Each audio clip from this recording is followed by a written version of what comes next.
How to fix Expedia app won't let me sign in. Welcome to Let Me Help, and let's get right into this tutorial.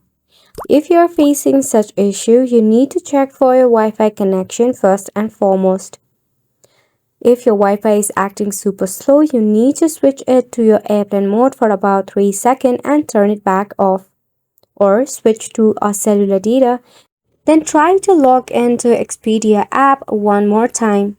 If the issue still persists, open up your Play Store or App Store.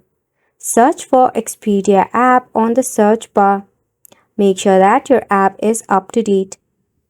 If not, tap Open to log in back to Expedia application.